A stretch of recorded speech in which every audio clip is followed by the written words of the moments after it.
शुभ दुपार मित्रांनो, तुमचं सर्वांचं आपल्या ब्लॉगमध्ये स्वागत. तर आज आपण एक बीड जिल्ह्यातील, आता बीड जिल्हा आहे, अंबाजोगाई जिल्हासुद्धा म्हणता येईल. तर बीड जिल्ह्यातील आपण अंबाजोगाई या शहरात आलेलो आहोत. नमस्कार मित्रांनो, आज आपण जे भेट देणार आहोत तेच बीड जिल्ह्यातील अंबाजोगाई या शहराला.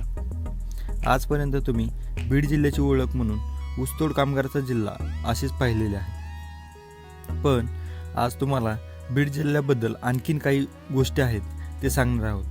तेच इतिहासाशी निगडीत असलेला, सांस्कृतिक शहर असलेला, अशा अनेक नावांनी त्याची ओळख आहे. तर तेच आज तुम्हाला आज सांगणार आहोत. शुभ दुपार मित्रांनो, तुमचं सर्वांचं आपल्या ब्लॉगमध्ये स्वागत. तर आज आपण एक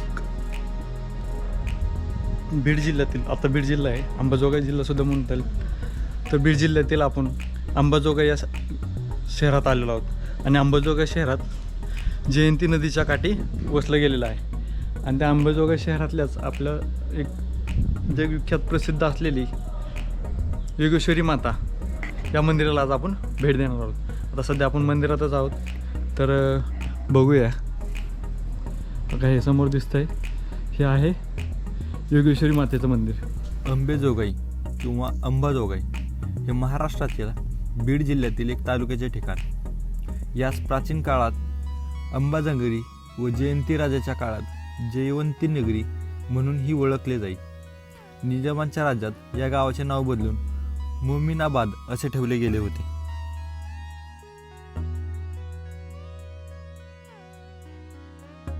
अंबाजोगाई या गावाचे नाव येथे अवतरित झालेल्या देवी पार्वतीच्या म्हणजेच काय अंबाबाई व तिचे येथे माहेरगाव असल्यामुळे जोगाई असे एकत्रित होऊन झालेल्या ही महाराष्ट्राची बऱ्याच जणांची कुलदैवती आहे व कुलदेवी सुद्धा म्हणून येथे लोक दर्शनासाठी येतात.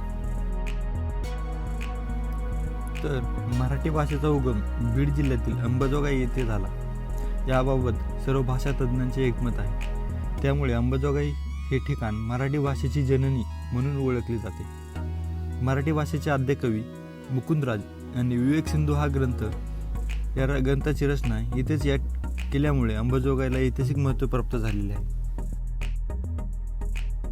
स्वामी रामानंद तीर्थ यांनी मराठवाडा मुक्तीसंग्राम लढ्याची सुरुवात देखील अंबाजोगाई येथे मराठी शाळा निर्माण करूनच केली होती.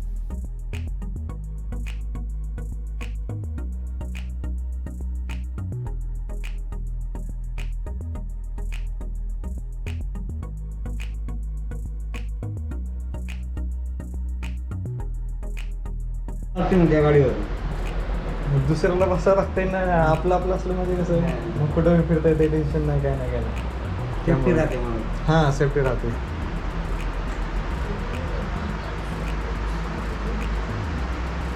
तुम्ही इथं पुजारी का? नाही, सेवेकरी समजा. सेवेकरी पुजारी का? साफसफाई वगैरे सगळं आमच्याकडे असतं. हां हां. मग पूजा वगैरे कधी, आता कधी आरती कधी असते? आठ दुपारी झाली 12 वाजता असते. आता कधी झाली. हां, झाली. हा. 12 वाजून गेला. आता संध्याकाळी का मग? संध्याकाळी बंद करून असते.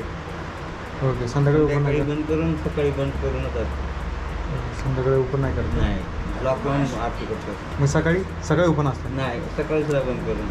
मग फक्त दुपारचीच आरती? दुपारची ओपन असते. म्हणजे हे कशामुळे असं? आता पहिले चलत आली जी प्रथा मग ते रूढी बरोबर. हां, हां. मला वाटलं हे कोरोनामुळे वगैरे काय असं म्हणता येईल. चलत आलेली प्रथा चालायची.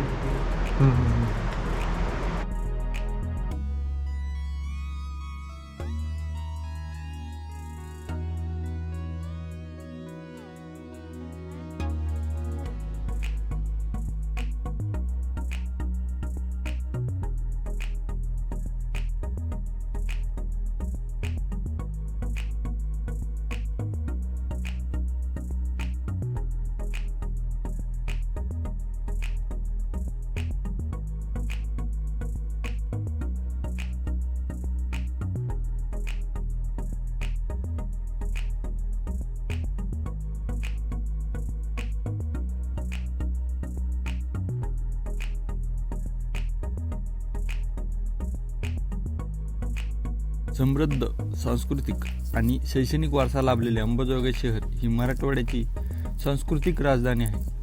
अंबाजोगाई हे शहर जयवंती या नदीच्या काठी वसलेले गेलेले आहे.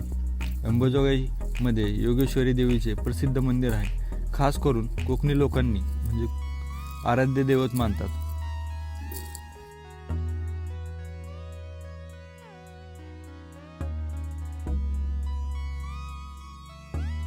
आपल्याला येथेच विमलनाथ, खोलेश्वर, मुकुंद्राज स्वामी, दासोपंत महाराज यांची समाधी मंदिरे आहेत.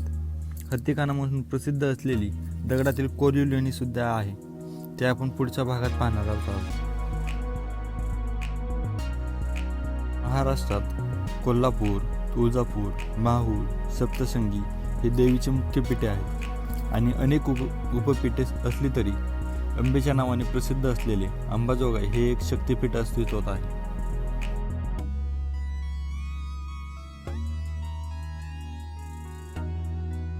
योगेश्वरी देवीच्या स्थापनेचा काळ भारतात आदिशक्तीची उपासना सुरू झाली तेव्हापासून धरण्यात हरकत नाही. आता आदिशक्तीची उपासना केव्हापासून सुरू झाली हे पाहायचे असेल तर आपणास ऋग्वेद काला इतके मागे जावे लागेल. तरी पण इतिहासात संशोधकांना तर्क कठोर विचारसरणीप्रमाणे असे अनुमान करण्यात येते की शैव, वैष्णव, शक्ती इत्यादी पंथातील उपाय देवतांच्या समन्वय घडून आणणारी पंचायत पूजा राजघराण्यात उत्तर काळात सुरू झाली असावी. हे अनुमान मान्य केले तरी सुमारे 1500 वर्षापूर्वी मूर्ती स्थापनेच्या काळापासून योगेश्वरी देवीची स्थापना झाली असावी असे समजण्यास हरकत नाही.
तर आपण आत्ताच देवीचं दर्शन घेऊन मुकुंद्राज जे मराठीतील आद्य कवी आहेत त्यांची समाधी आहे इथे मुकुंद्राजची, तिथं आपण जात आहोत आता.